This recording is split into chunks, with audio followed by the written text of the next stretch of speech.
பிரசாந்த் கிஷோர் அவர்களும் விஜய் அவர்களும் சந்திச்சிருக்காங்க. விஜய்க்கு நிறைய ஆலோசனைகள் இந்த தேர்தல் களத்தில் தேவைப்படுது. பிரசாந்த் கிஷோரை சேர்த்துக்கோங்கன்னு பிஜேபி அசைன்மெண்ட்டு சேர்த்துருக்காரு, அவ்வளோதான். ஏடிஎம்கே ஸ்ட்ராங் ஆக்கலாமா, ஏடிஎம்கே உடச்சி அழிச்சு பார்க்கலாமா, ஒரு திராவிட கட்சி அழிச்சிட்டு பின்னாடி பார்க்கலாமா, எனக்கு நீண்ட கால அஜெண்டா திராவிட கட்சி இருக்கக்கூடாதுங்கிறது. பிஜேபி பணம் இருக்குங்க அவங்கள்ட்ட, என்ன வேணாலும் நினைக்கலாம். பிரசாந்த் கிஷோருக்கும் சேர்த்து அவங்களே இது பண்ணிக்குவாங்க, ஃபன் பண்ணிக்குவாங்க. சார், அதிமுகவை வந்து அவங்க கைக்குள்ளே கொண்டு வரணும்னா அதுக்கு விஜய் மாதிரி இவ்வளோ பெரிய கட்சியை உருவாக்கி அப்படி ஒரு வேலையை பண்ணணுமா பிஜேபி? இப்போ விஜய்க்கு பிரசாந்த் கிஷோர் அனுப்ப வேண்டிய தேவை என்ன?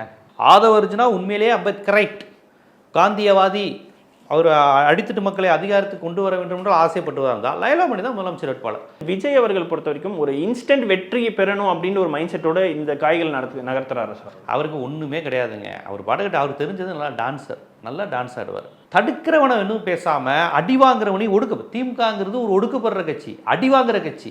நீட்டிலிருந்து எல்லாமே இவன் கேட்குறான், அவன் கொடுக்க மறுக்கிறவனை பார்த்து கேள்வி கேட்காம குடுன்னு சொல்லி போராடிட்டு இருக்கவனை பார்த்து உனக்கு இன்னும் கிடைக்கலையே. இங்கே ஜெகன்மோகன் ரெட்டி மாதிரி ஆட்கள், இந்த பவன் கல்யாண் மாதிரி ஆட்கள்லாம் தமிழ்நாட்டில் ஈடுபடாது.